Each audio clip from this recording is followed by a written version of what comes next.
अमेरिकी क्रांति एवं संविधान अमेरिका के स्वतंत्रता युद्ध ने यूरोपीय उपनिवेशवाद के इतिहास में एक नया मोड़ ला दिया। उसने अफ्रीका, एशिया एवं लैटिन अमेरिका के राज्यों की भावी स्वतंत्रता के लिए एक पद्धति तैयार कर दी। इस प्रकार अमेरिका के युद्ध का परिणाम केवल इतना ही नहीं हुआ कि 13 उपनिवेश मातृदेश ब्रिटेन से अलग हो गए, बल्कि वे उपनिवेश एक तरह से नए राजनीतिक विचारों तथा संस्थाओं की प्रयोगशाला बन गए।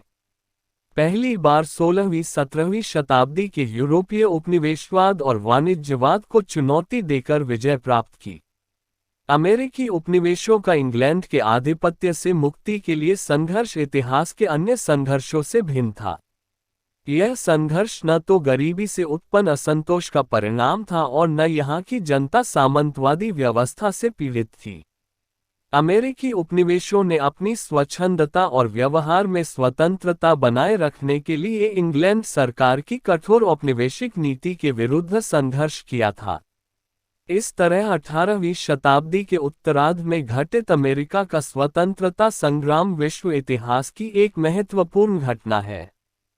क्रांति से पूर्व अमेरिका की स्थिति। इंग्लैंड एवं स्पेन के मध्य 1588 में भीषण नौसैनिक युद्ध हुआ, जिसमें स्पेन की पराजय हुई और इसी के साथ ब्रिटिश नौसैनिक श्रेष्ठता की स्थापना हुई और इंग्लैंड ने अमेरिका में अपनी औपनिवेशिक बस्तियां बसाए। 1775 तक अमेरिका में 13 ब्रिटिश उपनिवेश बसाए जा चुके थे। इन अमेरिकी उपनिवेशों को भौगोलिक दृष्टि से 3 भागों में विभाजित किया जा सकता है। उत्तरी भाग में मैसाचुसेट्स, न्यू हैम्पशायर, रोड्स द्वीप, ये पहाड़ी और बर्फीले क्षेत्र थे, अतः कृषि के लायक न थे। इंग्लैंड को यहाँ से मछली और लकड़ी प्राप्त होती थी। मध्य भाग में न्यूयॉर्क, न्यूजर्सी, मैरीलैंड आदि थे। इन क्षेत्रों में शराब और चीनी जैसे उद्योग थे। दक्षिणी भाग में उत्तरी कैरोलिना, दक्षिणी कैरोलिना, जॉर्जिया, वर्जीनिया आदि थे। यहाँ की जलवायु गर्म थी, अतः ये प्रदेश खेती के लिए उपयुक्त थे। यहाँ मुख्यतः अनाज, गन्ना, तंबाकू, कपास और बागानी फसलों का उत्पादन होता था। इन उपनिवेशों में 90% अंग्रेज और 10% डच, जर्मन, फ्रांसीसी, पुर्तगाली आदि थे। इस तरह अमेरिकी उपनिवेश पश्चिमी दुनिया तथा नई दुनिया दोनों का हिस्सा था। वस्तुतः पश्चिमी दुनिया का हिस्सा इसलिए कि यहाँ आकर बसने वाले लोग यूरोप के विभिन्न प्रदेशों जैसे ब्रिटेन, जर्मनी, फ्रांस, आयरलैंड आदि से आए थे और साथ ही नई दुनिया का भी हिस्सा थे, क्योंकि यहाँ धार्मिक, सामाजिक वातावरण और परिवेश वहाँ से भिन्न था। एक प्रकार से यहाँ मिश्रित संस्कृति का जन्म हुआ, क्योंकि भिन्न भिन्न क्षेत्रों से आए लोगों के अपने रीति रिवाज, धार्मिक विश्वास, शासन संगठन, रहन सहन आदि के भिन्न भिन्न साधन थे। इन भिन्नताओं के बावजूद उनमें एकता थी और यह एकता एक समान समस्याओं के कारण तथा उसके समाधान के प्रयास के फलस्वरूप पैदा हुई थी। इतना ही नहीं बल्कि पश्चिम से लोगों का तेजी से आगमन भी हुआ और इसकी वजह से लोकतांत्रिक समाज के निर्माण की भावना का भी प्रसार हुआ। यूरोपियों के अमेरिका में बसने का कारण। इंग्लैंड में धर्म सुधार आंदोलन के चलते प्रोटेस्टेंट धर्म का प्रचार हुआ और एंग्लिकन चर्च की स्थापना हुई, किंतु इसके विरोध में भी अनेक धार्मिक संघ बने तथा जेम्स प्रथम और चार्ल्स प्रथम की धार्मिक असहिष्णुता की नीति से तंग आकर हजारों की संख्या में लोग इंग्लैंड छोड़कर अमेरिका जा बसे। आर्थिक कारकों के अंतर्गत स्पेन की तरह इंग्लैंड भी उपनिवेश बनाकर धन कमाना चाहता था। इंग्लैंड औद्योगिकरण की ओर बढ़ रहा था और इसके लिए कच्चे माल की आवश्यकता थी, जिसकी आपूर्ति उपनिवेशों से सुगम होती और इस तैयार माल की खपत के लिए एक बड़े बाजार की जरूरत थी। ये अमेरिकी बस्तियां इन बाजारों के रूप में भी काम आती। ब्रिटेन में स्वामित्व की स्थिति में परिवर्तन आया। फलस्वरूप बहुत से किसान भूमिहीन हो गए और वे अमेरिका जाकर आसानी से मिलने वाली भूमि को साधारण मूल्य पर खरीदना चाहते थे। भूमिहीन कृषकों के साथ साथ भिखारियों एवं अपराधियों की संख्या निरंतर बढ़ती जा रही थी, अतः उन्हें अमेरिका भेजना उचित समझा गया। इसी प्रकार आर्थिक कठिनाइयों से त्रस्त लोगों को ब्रिटिश कंपनियां अपने खर्चे पर अमेरिका ले जाती और उनसे मजदूरी करवाती। अमेरिकी स्वतंत्रता संग्राम के कारण अमेरिका का स्वतंत्रता संग्राम मुख्यतः ग्रेट ब्रिटेन तथा उसके उपनिवेशों के बीच आर्थिक हितों का संघर्ष था, किंतु कई तरीकों से यह उस सामाजिक एवं राजनीतिक व्यवस्था के विरुद्ध भी विद्रोह था जिसकी उपयोगिता अमेरिका में कभी की समाप्त हो गई थी। दूसरे शब्दों में कहा जा सकता है कि अमेरिकी क्रांति एक ही साथ आर्थिक, राजनीतिक, सामाजिक एवं धार्मिक अनेक शक्तियों का परिणाम थी। अमेरिकी समाज की स्वच्छंद और स्वतंत्र चेतना अमेरिका में आकर बसने वाले अप्रवासी इंग्लैंड के नागरिकों की अपेक्षा कहीं अधिक स्वातंत्र्य प्रेमी थे। इसका कारण यह था कि यहाँ का समाज यूरोप की तुलना में कहीं अधिक समतावादी था। अमेरिकी समाज की खास विशेषता थी सामंतवाद एवं अटूट वर्ग सीमाओं की अनुपस्थिति। अमेरिकी समाज में उच्च वर्ग के पास राजनीतिक एवं आर्थिक शक्ति ब्रिटिश समाज की तुलना में अत्यंत कम थी। वस्तुतः अमेरिका में अधिकांश किसानों के पास जमीन थी, जबकि ब्रिटेन में सीमांत काश्तकारों एवं भूमिहीन खेतिहर मजदूरों की संख्या ज्यादा थी। नए महाद्वीप पर पैर रखने के साथ ही अप्रवासी ब्रिटिश कानून एवं संविधान के अनुसार कार्य करने लगे थे। उनकी अपनी राजनीतिक संस्थाएं थीं। इस प्रकार अमेरिकी उपनिवेशों में आरंभ से ही स्वशासन की व्यवस्था विद्यमान थी, जो समय के साथ विकसित होती गई। दोषपूर्ण शासन व्यवस्था औपनिवेशिक शासन को नियंत्रित करने के लिए ब्रिटिश सरकार गवर्नर की नियुक्ति करती थी और सहायता देने के लिए एक कार्यकारिणी समिति होती थी जिसके सदस्यों का मनोनयन ब्रिटिश ताज द्वारा किया जाता था। इसके अतिरिक्त शासन कार्य में सहायता देने के लिए एक विधायक सदन होती थी जिसमें जनता के द्वारा निर्वाचित प्रतिनिधि होते थे। इस विधायक सदन को कर लगाने, अधिकारियों का वेतन तय करने, कानून निर्माण करने का अधिकार था, किंतु कानूनों को स्वीकार करना अथवा रद्द करने का पूर्ण अधिकार गवर्नर को था। इस व्यवस्था से उपनिवेशों की जनता में असंतोष उपजा। आरंभ में ब्रिटिश सरकार का सीमित हस्तक्षेप इंग्लैंड ने आरंभ में ही इन उपनिवेशों की स्वच्छंदता व स्वशासन पर अंकुश लगाने का प्रयत्न नहीं किया, क्योंकि इंग्लैंड में 17वीं सदी के आरंभ से लेकर रक्तहीन क्रांति तक के लगभग 85 वर्षों के बीच राजतंत्र एवं संसद के बीच निरंतर संघर्ष चल रहा था। फिर जब सरकार ने विभिन्न करों को लगाकर उन्हें सख्ती से वसूलने का प्रयास किया तो उपनिवेशों में असंतोष पनपा और यही असंतोष क्रांति में बदल गया। सप्तवर्षीय युद्ध उत्तरी अमेरिका में क्यूबेक से लेकर मिसिसिपी घाटी तक फ्रांसीसी उपनिवेश फैले हुए थे। इस क्षेत्र में ब्रिटेन और फ्रांस के हित टकराते थे। फलस्वरूप 1756 से 63 के बीच दोनों के मध्य सप्तवर्षीय युद्ध हुआ और इसमें इंग्लैंड विजयी रहा तथा कनाडा स्थित फ्रांसीसी उपनिवेशों पर अंग्रेजों का अधिकार हो गया। इस युद्ध के परिणाम स्वरूप अमेरिका में उत्तर से फ्रांसीसी खतरा खत्म हो गया। अतः उपनिवेशवाद की इंग्लैंड पर निर्भरता समाप्त हो गई। अब उन्हें ब्रिटेन के विरुद्ध विद्रोह करने का अवसर मिल गया। दूसरा प्रभाव यह रहा कि इंग्लैंड ने उत्तरी अमेरिका में मिसिसिपी नदी से लेकर अल्गानी पर्वतमाला तक के व्यापक क्षेत्र को अपने नियंत्रण में ले लिया।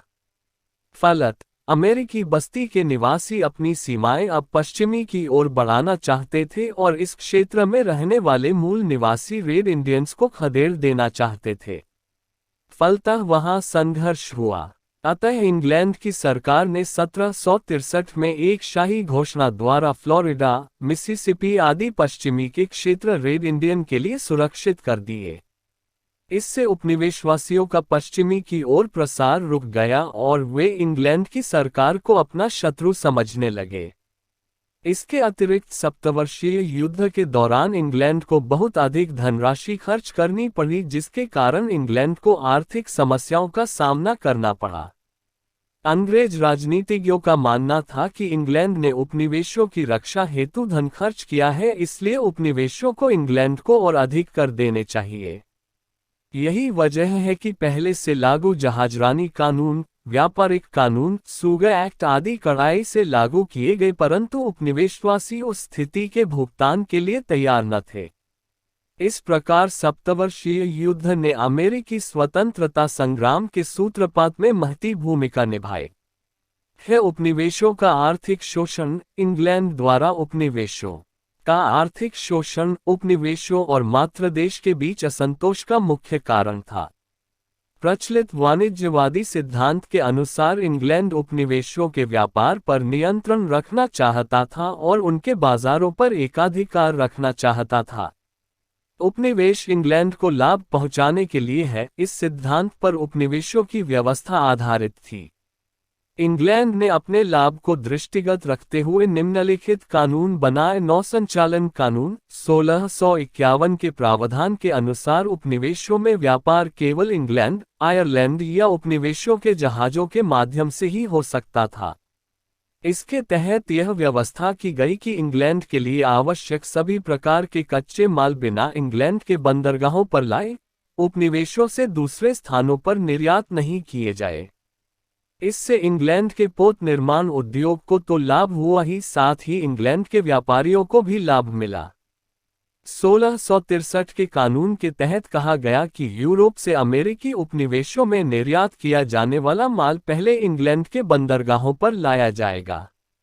इस कानून से इंग्लैंड के व्यापारियों तथा व्यापारी बीड़ों के मालिकों को अमेरिकी उपभोक्ता की कीमत पर लाभ होता था। ये कानून उपनिवेशवासियों के लिए अन्यायपूर्ण था। व्यापारिक अधिनियम इंग्लैंड ने कानून बनाया कि अमेरिका में उत्पादित वस्तुओं जैसे चावल, लोहा, लकड़ी, तंबाकू आदि का निर्यात केवल इंग्लैंड को ही किया जा सकता था। इन नियमों से उपनिवेशों में काफी रोष फैला, क्योंकि फ्रांस एवं डच व्यापारी उन्हें इन वस्तुओं के लिए अंग्रेजों से अधिक मूल्य देने को तैयार थे। औद्योगिक अधिनियम इंग्लैंड ने कानून बनाया कि जिस औद्योगिक माल को इंग्लैंड में तैयार किया जाए वही माल उसके अमेरिकी उपनिवेश तैयार नहीं कर सकें। इस प्रकार 1689 के कानून द्वारा उपनिवेशों से ऊनी माल तथा 1732 के कानून द्वारा टोपों का निर्यात बंद कर दिया गया। उपरोक्त कानून यद्यपि उपनिवेशों के लिए हानिकारक थे, फिर भी उपनिवेशों ने इनका विरोध नहीं किया, क्योंकि इनको सख्ती से लागू नहीं किया जाता था। आगे जॉर्ज तृतीय के काल में जब इन्हें सख्ती से लागू किया गया तो उपनिवेशों ने इनका विरोध किया। बौद्धिक चेतना का विकास अमेरिका में जीवन के स्थायित्व के साथ ही शिक्षा और पत्रकारिता का विकास हुआ, जिसने बौद्धिक चेतना के विकास में अपना योगदान दिया। अमेरिका के अनेक बौद्धिक चिंतकों जैसे Benjamin Franklin, Thomas Jefferson, James Wilson, John Adams, Thomas Paine, Otis, Samuel Adams आदि ने मातृदेश के प्रति उपनिवेशों के प्रतिरोध का औचित्य बताया। इनके जेम्स विचार जॉन लॉक, मॉन्टेस्क्यू जैसे चिंतकों से प्रभावित थे, लेकिन ये विचार ऐसे सशक्त रूप से अभिव्यक्त किए गए थे कि उन अमेरिकी लोगों की स्वशासन की मांग को बल मिलता गया। संवैधानिक मुद्दे ब्रिटेन ने अमेरिकी उपनिवेश में कई प्रकार के कर कानून लागू कर स्थानीय करों को बढ़ाने का प्रयत्न किया। इससे भी उपनिवेश में घोर असंतोष की भावना बढ़ी। यहाँ एक संवैधानिक मुद्दा भी उठ खड़ा हुआ। ब्रिटिश का मानना था कि ब्रिटिश संसद सर्वोच्च शक्ति है और वह अपने अमेरिकी उपनिवेश के मामले में किसी प्रकार का कानून पारित कर सकती है, जबकि अमेरिकी उपनिवेशों का मानना था कि उन पर कर लगाने का अधिकार केवल उपनिवेशों की असेंबलियों में निहित है, न कि ब्रिटिश पार्लियामेंट में, क्योंकि उसमें उनका प्रतिनिधित्व नहीं है।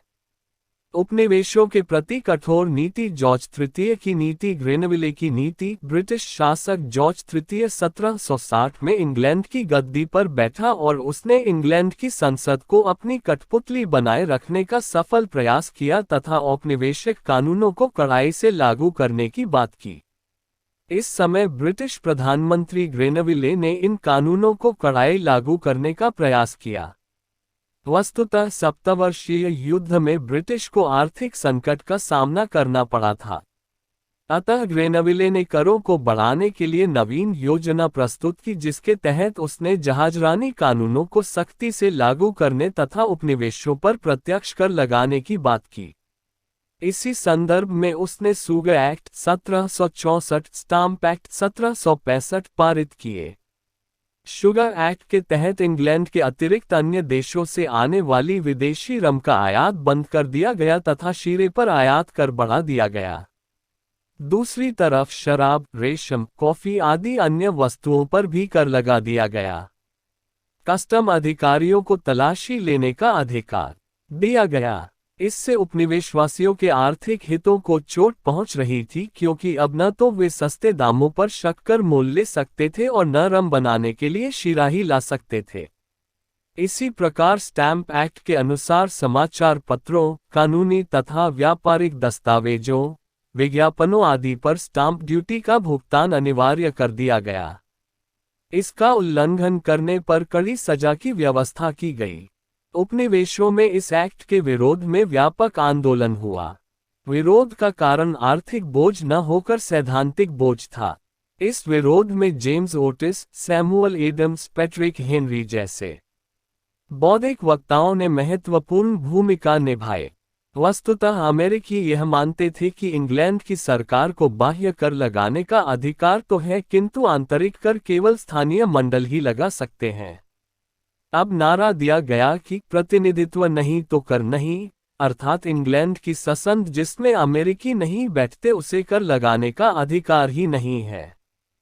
कर लगाने का अधिकार तो केवल अमेरिकी विधान सभाओं को है, जहां अमेरिकी प्रतिनिधि बैठते हैं।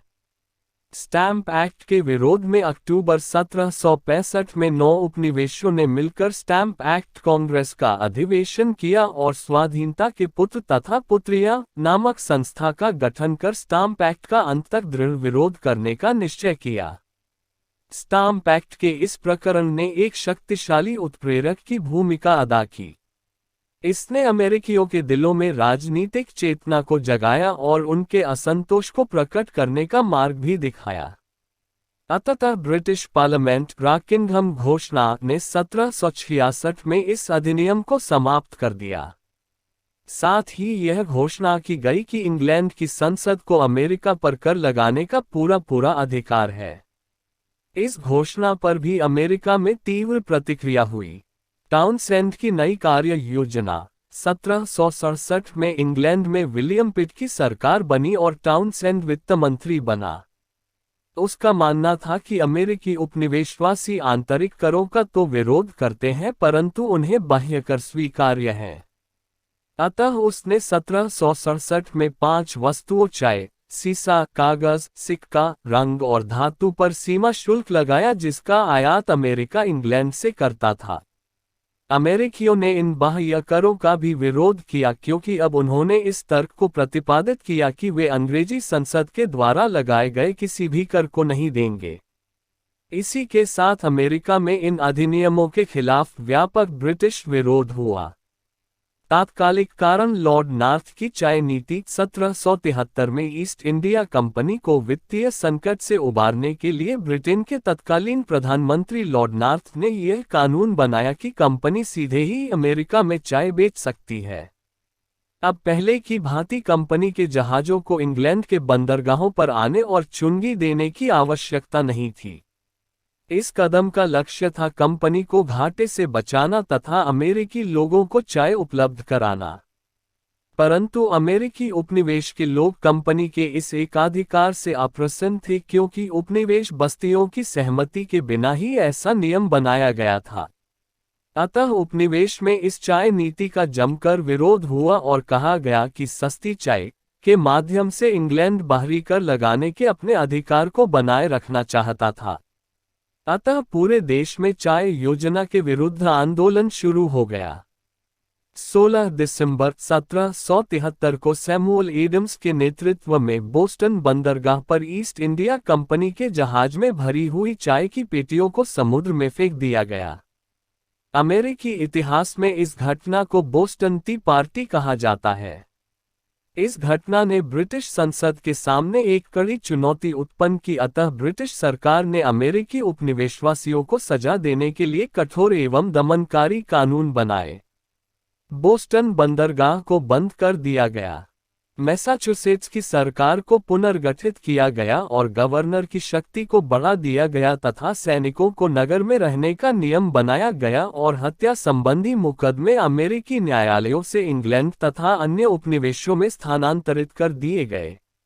अमेरिका के स्वतंत्रता संग्राम का आरंभ ब्रिटिश सरकार द्वारा बनाए गए इन दमनात्मक कानूनों का अमेरिकी उपनिवेशों ने जमकर विरोध किया और 1774 में फिलाडेल्फिया में पहली महाद्वीपीय कांग्रेस की बैठक हुई, जिसमें ब्रिटिश संसद से इस बात की मांग की गई कि उपनिवेशों में स्वशासन बहाल किया जाए और औपनिवेशिक मामलों प्रत्यक्ष पर्यवेक्षण का प्रयास न किया जाए, किंतु ब्रिटिश सरकार से वार्ता का यह प्रयास विफल हो गया और ब्रिटिश सरकार तथा उपनिवेशवासियों के बीच युद्ध प्रारंभ हो गया। 19 अप्रैल 1775 को लेक्सिंगटन में पहला प्रत्यक्ष संघर्ष हुआ। इसके साथ ही अमेरिका के स्वतंत्रता संग्राम का आरंभ हुआ। इंग्लैंड के सम्राट जॉर्ज तृतीय ने एक के बाद एक भूल करते हुए अमेरिकी उपनिवेशों को विद्रोही घोषित कर दिया और विद्रोह को दबाने के लिए सैनिकों की भर्ती शुरू करवा दी। इस कदम से समझौता असंभव हो गया और स्वतंत्रता अनिवार्य हो गई। इसी समय टॉमस पेन ने अपनी प्रसिद्ध पुस्तक कॉमन सेंस प्रकाशित की, जिसमें इंग्लैंड की कड़े शब्दों में निंदा की गई और कहा गया कि यही अलविदा कहने का समय है। अमेरिकी नेताओं ने इस बात को महसूस किया कि संघर्ष में विदेशी सहायता लेना आवश्यक है और यह तब तक संभव नहीं जब तक अमेरिका इंग्लैंड से अपना संबंध विच्छेद नहीं कर लेता। अतः उपनिवेशों का एक सम्मेलन फिलाडेल्फिया में बुलाया गया और 4 जुलाई 1776 को इस सम्मेलन में स्वतंत्रता की घोषणा कर दी गई और यह स्वतंत्रता संघर्ष 1783 में पेरिस की संधि के साथ खत्म हुआ। 13 अमेरिकी उपनिवेश स्वतंत्र घोषित हुए। अमेरिकी स्वतंत्रता संग्राम के दौरान फ्रांस और स्पेन ने अमेरिकी उपनिवेशों का साथ दिया। वस्तुतः फ्रांस का उद्देश्य अमेरिका की सहायता करना नहीं था, उसका उद्देश्य तो ब्रिटिश साम्राज्य के विघटन में सहायता देकर सप्तावर्षीय युद्ध का बदला लेना था। स्पेन ने इसलिए इंग्लैंड के खिलाफ युद्ध की घोषणा की क्योंकि वह भी जिब्राल्टर इंग्लैंड से वापस लेना चाहता था। 1780 में हॉलैंड भी इंग्लैंड के विरुद्ध युद्ध में शामिल हो गया क्योंकि हॉलैंड सुदूर पूर्व एशिया और दक्षिण पूर्व एशिया में अपनी शक्ति सुदृढ़ करने के उद्देश्य से इंग्लैंड को अंध महासागर में फंसाए रखना चाहता था। रूस, डेनमार्क और स्वीडन ने भी हथियारबंद तटस्थता की घोषणा कर दी, जो प्रकारांतर से इंग्लैंड के विरुद्ध ही थी। इस प्रकार 1781 में अंग्रेजी सेनाध्यक्ष कॉर्नवालिस को यॉर्कटाउन के युद्ध में आत्मसमर्पण करना पड़ा और अमेरिकी सेनापति जॉर्ज वाशिंगटन महत्वपूर्ण नेता के रूप में उभरा। अंत में 3 सितंबर 1783 को पेरिस की संधि के द्वारा अमेरिकी स्वतंत्रता संग्राम का अंत हुआ। इंग्लैंड की असफलता के कारण ब्रिटेन, जिसे एक अजेय राष्ट्र माना जाता था, उसकी अमेरिकी उपनिवेशों के हाथों हार आश्चर्यजनक थी। यह सत्य है कि अमेरिकनों का अंग्रेजों के समक्ष कोई अस्तित्व नहीं था। फिर भी अमेरिका की विजय हुई। इसके पीछे अनेक कारणों के साथ प्रकृति, फ्रांस और जॉर्ज वाशिंगटन की भूमिका महत्वपूर्ण थी। विशाल युद्ध स्थल, अमेरिकी तट इतना अधिक विस्तृत था कि ब्रिटिश नौसेना प्रभावहीन हो गई और इंग्लैंड के यूरोपीय शत्रुओं ने उपनिवेशवासियों का पक्ष लिया और युद्ध क्षेत्र और भी विस्तृत हो गया। युद्ध स्थल का इंग्लैंड से अत्यधिक दूर होना, उपनिवेशों की शक्ति का इंग्लैंड द्वारा गलत अनुमान, जॉर्ज तृतीय का अलोकप्रिय शासन, जॉर्ज वाशिंगटन का कुशल नेतृत्व, विदेशी सहायता, अमेरिका के स्वतंत्रता संग्राम के परिणाम प्रभाव आधुनिक मानव की प्रगति में अमेरिका की क्रांति को एक महत्वपूर्ण मोड़ माना जा सकता है। इस क्रांति के फलस्वरूप नई दुनिया में न केवल एक नए राष्ट्र का जन्म हुआ वरन मानव जाति की दृष्टि से एक नए युग का सूत्रपात हुआ। प्रो ग्रीन का कथन है कि अमेरिका के स्वतंत्रता युद्ध का महत्व इंग्लैंड के लिए चाहे कुछ भी क्यों न हो परंतु विश्व इतिहास में यह एक महत्वपूर्ण घटना है। इस क्रांति का प्रभाव अमेरिका, इंग्लैंड सहित अन्य देशों पर भी पड़ा। अमेरिका पर प्रभाव, स्वतंत्र प्रजातांत्रिक राष्ट्र की स्थापना, क्रांति के पश्चात विश्व के इतिहास में एक नए संयुक्त राज्य अमेरिका का जन्म हुआ। स्वतंत्रता प्राप्ति के बाद इन उपनिवेशों ने अपने देश में प्रजातांत्रिक शासन का संगठन किया। यह इसलिए भी महत्वपूर्ण है कि जब संसार के सभी देशों में राजतंत्रात्मक शासन व्यवस्था स्थापित थी, उस दौर में अमेरिका में प्रजातंत्र की स्थापना की गई। नए संयुक्त राज्य अमेरिका ने विश्व के समक्ष 4 नए राजनीतिक आदर्श गणतंत्र, जनतंत्र, संघवाद और संविधानवाद को प्रस्तुत किया। यद्यपि ये सिद्धांत विश्व में पहले भी प्रचलित थे, लेकिन अमेरिका ने इसे व्यवहार में लाकर एक सशक्त उदाहरण पेश किया। गणतंत्र की स्थापना अमेरिकी क्रांति की सबसे बड़ी देन थी। अमेरिका में प्रतिनिधि सरकार की स्थापना हुई और लिखित संविधान का निर्माण किया गया। संघात्मक शासन व्यवस्था की स्थापना हुई। इस तरह सरकार की एक प्रतिनिध्यात्मक और संघात्मक शासन प्रणाली दुनिया के समक्ष रखी। धर्मनिरपेक्ष राज्य की स्थापना। आधुनिक इतिहास में संयुक्त राष्ट्र अमेरिका ने सर्वप्रथम धर्मनिरपेक्ष राष्ट्र की स्थापना की। नए संविधान के अनुसार चर्च को राज्य से अलग किया गया। सामाजिक प्रभाव। क्रांति के परिणामस्वरूप अमेरिकी जनता को एक परिवर्तित सामाजिक व्यवस्था प्राप्त हुई, जिसमें मानवीय समानता पर विशेष बल दिया गया।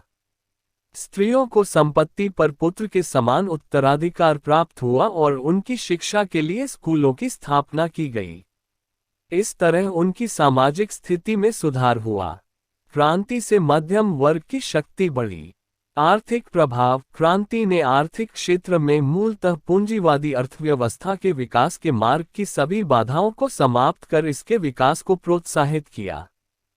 खनिज और वन साधनों पर से राजशाही स्वामित्व समाप्त हो गया, जिससे साहसिक वर्ग ने इनका स्वतंत्रतापूर्वक देश के आर्थिक विकास के लिए प्रयोग किया। कृषि के क्षेत्र में भी सुधार हुआ। वस्तुतः युद्धकाल में आए विदेशियों से यूरोप के कृषि सुधारों के संदर्भ में अमेरिका को जानकारी प्राप्त हुई और अभी तक जो कृषि मात्र देश के हित का साधन बनी थी, अब वह स्वतंत्र राष्ट्र के विकास का मूलाधार हो गई। क्रांति से अमेरिकी उद्योग धंधे भी 2 तरीकों से लाभान्वित हुए। एक, अंग्रेजों द्वारा लगाए गए व्यापारवादी प्रतिबंधों से अमेरिकी उद्योग मुक्त हो गए और दूसरा, युद्धकाल में इंग्लैंड से वस्तुओं का आयात बंद हो जाने के कारण अमेरिकी उद्योगों के विकास को प्रोत्साहन मिला। स्वतंत्रता के पश्चात अमेरिकी बंदरगाहों को विश्व व्यापार के लिए खोल दिया गया, जिससे व्यापार में वृद्धि हुई। इंग्लैंड पर प्रभाव। जॉर्ज तृतीय के व्यक्तिगत शासन का अंत। इंग्लैंड में जॉर्ज तृतीय एवं प्रधानमंत्री लॉर्ड नॉर्थ दोनों की निंदा होने लगी। इंग्लैंड की अराजकता के लिए इन दोनों को उत्तरदायी माना गया। चूंकि जॉर्ज तृतीय संसद को अपनी कठपुतली मानता था, अतः संसद की शक्ति में वृद्धि की मांग उठी। क्रांति ने राजा के दैवीय अधिकार पर आधारित राजतंत्र पर भीषण प्रहार किया और हाउस ऑफ कॉमन्स में राजा के अधिकारों को सीमित करने का प्रस्ताव पारित किया तथा लॉर्ड नॉर्थ को प्रधानमंत्री पद से त्यागपत्र देना पड़ा। इससे जॉर्ज तृतीय के व्यक्तिगत शासन का अंत हो गया। आगे नए प्रधानमंत्री पिट जूनियर ने कैबिनेट की शक्ति को पुनः स्थापित किया। इस तरह इंग्लैंड में वैधानिक विकास का मार्ग प्रशस्त हुआ। इंग्लैंड द्वारा नए उपनिवेशों की स्थापना। 13 अमेरिकी उपनिवेशों के स्वतंत्र हो जाने से इंग्लैंड के औपनिवेशिक साम्राज्य को ठेस पहुंची। अपनी खोई प्रतिष्ठा को पुनः प्राप्त करने एवं व्यापारिक हितों को सुरक्षित करने हेतु नए क्षेत्रों में उपनिवेशीकरण का प्रयास किया और इसी संदर्भ में ऑस्ट्रेलिया तथा न्यूजीलैंड में ब्रिटिश उपनिवेश की स्थापना हुई। इंग्लैंड की औपनिवेशिक नीति में परिवर्तन। अमेरिकी उपनिवेश के हाथ से निकल जाने से ब्रिटिश सरकार ने यह अनुभव कर लिया, यदि शेष बचे हुए उपनिवेशों को अपने अधीन रखना है तो उसे औपनिवेशिक शोषण की नीति को छोड़ना होगा और उपनिवेशों की जनता के अधिकारों एवं मांगों का सम्मान करना होगा। इस परिवर्तित नीति के आधार पर ही 19वीं एवं 20वीं शताब्दी में ब्रिटिश सरकार ने ब्रिटिश कॉमनवेल्थ ऑफ नेशंस अर्थात ब्रिटिश राष्ट्रमंडल की स्थापना की। इंग्लैंड द्वारा वाणिज्यवादी सिद्धांत का परित्याग। उपनिवेशों के छिन जाने के बाद बहुत से लोगों का यह मानना था कि इससे इंग्लैंड के व्यापार वाणिज्य को जबरदस्त धक्का लगेगा, परंतु कुछ वर्षों बाद इंग्लैंड और संयुक्त राज्य अमेरिका में पहले से भी अधिक व्यापार होने लगा तो अधिकांश देशों का वाणिज्य सिद्धांत से विश्वास उठ गया। स्वयं इंग्लैंड ने भी इस नीति का परित्याग कर दिया और मुक्त व्यापार की नीति को अपनाया। फ्रांस पर प्रभाव। अमेरिकी स्वतंत्रता संग्राम ने फ्रांस के खोए सम्मान को पुनः स्थापित किया। वस्तुतः इस युद्ध में फ्रांस ने अमेरिका का पक्ष लिया और इस तरह सप्तवर्षीय युद्ध में ब्रिटिश के हाथों मिली पराजय का बदला लिया, परंतु युद्ध के आर्थिक व्यय ने फ्रांस की स्थिति को और भी दयनीय बना दिया। फलतः फ्रांस में जनता असंतुष्ट हुई और क्रांति का मार्ग प्रशस्त हुआ। अमेरिकी क्रांति ने फ्रांस में एक नई चेतना उत्पन्न की। फ्रांसीसी सैनिक उपनिवेशों से अपने मस्तिष्क में क्रांति के बीज लेकर लौटे थे। इस संदर्भ में लफायत का नाम उल्लेखनीय है, जिसने अमेरिकी क्रांति की भावना फ्रांसीसी जनमानस तक पहुंचाई। इतिहासकार हेज के अनुसार स्वतंत्रता की यह मशाल जो अमेरिका में जली और जिसके फलस्वरूप गणतंत्र की स्थापना हुई, का फ्रांस में तीव्र प्रभाव पड़ा और इसने फ्रांस को क्रांति के मार्ग की ओर प्रेरित किया। अब वे भी अमेरिकियों के समान स्वतंत्र होना चाहते थे। वस्तुतः फ्रांसीसी क्रांति के मुख्य सिद्धांत स्वतंत्रता, समानता एवं बंधुत्व का मूल अमेरिकी संघर्ष में देखा जा सकता है। आयरलैंड एवं भारत पर प्रभाव। अमेरिकी क्रांति का प्रभाव आयरलैंड एवं कुछ अंशों में भारत पर भी पड़ा। उस समय आयरलैंड के लोग भी इंग्लैंड के विरुद्ध अपनी स्वतंत्रता के लिए लड़ रहे थे। अमेरिकी क्रांति ने उन्हें स्वतंत्र रूप से प्रेरणा प्रदान की। अमेरिकी नारा प्रतिनिधित्व नहीं तो कर नहीं आयरलैंड में अत्यधिक लोकप्रिय हुआ। फलस्वरूप 1782 में ब्रिटिश सरकार ने आयरलैंड की संसद को विधि निर्माण का अधिकार दे दिया। भारत पर अमेरिकी क्रांति का प्रभाव प्रतिकूल रूप से पड़ा। अमेरिकी स्वतंत्रता संग्राम के काल में फ्रांस के युद्ध में प्रवेश करने से भारत में भी आंग्ल फ्रांसीसी युद्ध की स्थिति उत्पन्न हो गई, जिससे लाभ उठाकर अंग्रेजों ने फ्रांसीसियों की शक्ति को क्षति पहुंचाकर अपने साम्राज्य विस्तार के मार्ग को सुलभ बना लिया। एक दूसरे तरीके से भी अमेरिकी क्रांति का प्रभाव भारत पर देखा जा सकता है। वस्तुतः अमेरिकी क्रांति के अनेक कारणों में एक कारण यह भी था कि ब्रिटिश ने अमेरिकी उपनिवेशों के शासन में प्रभावी हस्तक्षेप नहीं किया था। फलत अमेरिकी उपनिवेशवासियों में स्वातंत्र्य चेतना एवं स्वशासन की पद्धति का विकास हो गया। जब ब्रिटिश ने वहां हस्तक्षेप किया तो असंतोष उपजा। अतः ब्रिटेन ने इस स्थिति से सीख लेकर भारतीय उपनिवेश के आंतरिक मामलों में आरंभिक चरण से सक्रिय हस्तक्षेप जारी रखा और वहां के निवासियों की स्वतंत्रता को सीमित रखा। सहायक संधि एवं विलय की नीति के माध्यम से भारत के आंतरिक मामलों में ब्रिटिश हस्तक्षेप किया गया एवं फूट डालो तथा शासन करो की नीति अपनाकर भारतीय वर्गों को अलग अलग रखा गया। इस तरह अमेरिकी स्थितियों से सीख लेते हुए भारत में उन स्थितियों को उत्पन्न किया गया जिससे लोग बंटे रहें और औपनिवेशिक साम्राज्य पर ब्रिटिश साम्राज्य की पकड़ बनी रहे। इस तरह हम कह सकते हैं कि अमेरिकी स्वतंत्रता युद्ध ने ब्रिटेन को एक साम्राज्य से तो वंचित कर दिया, लेकिन एक दूसरे साम्राज्य की नींव को मजबूत कर दिया। अमेरिकी स्वतंत्रता संग्राम की प्रकृति। क्रांति एवं स्वतंत्रता संग्राम के रूप में अमेरिकी स्वतंत्रता संग्राम को दो चरणों में बांटकर देखा जा सकता है। प्रथम चरण 1762 से 72 का काल क्रांतिकारी आंदोलन का काल रहा और इस काल में औपनिवेशिक शोषण के विरुद्ध आवाज उठाई गई तथा ब्रिटिश साम्राज्य के अंदर ही आंतरिक सुधारों पर बल दिया गया। किंतु जब यह प्रयास विफल हो गया तब 1772 के पश्चात दूसरा चरण आरंभ हुआ जो स्वतंत्रता संग्राम का चरण रहा। इस चरण में अमेरिकी नेताओं ने केवल कर लगाने के अधिकार को ही चुनौती नहीं दी, बल्कि यह घोषित किया कि ब्रिटिश साम्राज्य खुद ही एक मुख्य समस्या है और उससे मुक्ति ही एकमात्र रास्ता है। इस प्रकार अमेरिकी स्वतंत्रता संग्राम की प्रक्रिया क्रांति से शुरू हुई और जिसकी परिणति स्वाधीनता संग्राम के रूप में हुई। इसे क्रांति इसलिए कहा जाता है कि संपूर्ण आधुनिक विश्व इतिहास के संदर्भ में राजनीतिक, सामाजिक और वैचारिक पहलुओं पर आमूल-चूल परिवर्तन लाया गया। मध्यवर्गीय स्वरूप। अमेरिकी मध्य वर्ग अत्यंत उदार, प्रगतिशील एवं जागरूक था। इस वर्ग ने उपनिवेशी शासकों के विशेषाधिकारों के खिलाफ आवाज उठाई और क्रांति को नेतृत्व प्रदान किया। Samuel Adams, Benjamin Franklin, James Otis जैसे नेता मध्य वर्ग का प्रतिनिधित्व करते थे।